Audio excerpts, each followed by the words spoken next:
Nah, sahabat-sahabat yang dirahmati Allah Subhanahu wa taala, ketika Rasulullah Shallallahu alaihi wasallam berdakwah itu mendapatkan serangan yang sangat luar biasa dari orang-orang kafir Quraisy. Nah, ketika Rasulullah dalam berdakwah itu dan dilawan oleh kafir Quraisy itu kan dalam keadaan Rasulullah juga sangat ketakutan gitu. Bagaimana dakwahnya itu dihalang-halangi, bahkan banyak diancam oleh orang-orang kafir Quraisy pada waktu itu.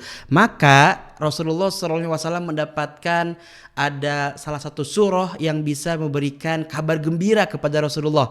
Salah satunya adalah surah Al-Kahfi, di mana surah Al-Kahfi itu terdapat 3 pesan yang ditulis dalam buku Sirah Nabawiyah yang disusun oleh Syekh Sofi Rahman Al-Mubarakfuri. Yang pertama apa? Kisah yang bisa diambil dari surah Al-Kahfi. Yang pertama tentang Ashabul Kahfi yang diberi petunjuk untuk hijrah dari pusat kekufuran. Jadi perintah yang pertama itu Rasulullah hijrah. Nah, hijrah yang pertama itu adalah hijrah ke Habasyah ternyata ya.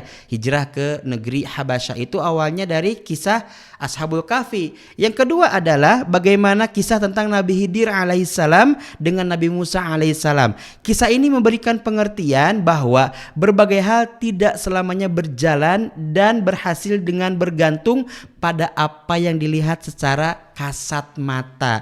Jadi barangkali kita, oh ini apa ya maknanya? Ya kita nggak tahu karena ada hikmah di balik setiap peristiwa tersebut. Nah, Rasulullah itu diajarkan oleh Allah dari surah Al-Kahfi ini bahwa tidak selamanya kasat mata itu bisa menjadi sebuah kesimpulan, tapi ada hikmah di balik semuanya. Seperti Nabi Khidir bersama Nabi Musa alaihissalam ketika Nabi Musa ini berguru dengan Nabi Khidir. Dan yang ketiga adalah kisah tentang Dzulqarnain, bahwa Dzulqarnain adalah salah satu orang yang kekuasaannya itu ya hampir seluruh dunia gitu ya dikuasai oleh Dzulqarnain. Ini menjadi salah satu pengertian bahwa bumi ini milik Allah Subhanahu wa taala yang diwariskan kepada siapapun yang dikehendaki dari hamba-hambanya. Dan dampak dakwah Rasulullah itu kan sampai meluas ke seluruh dunia sebagaimana dulu Dzulqarnain juga menguasai dunia. Nah, ini adalah salah satu pelajaran hikmah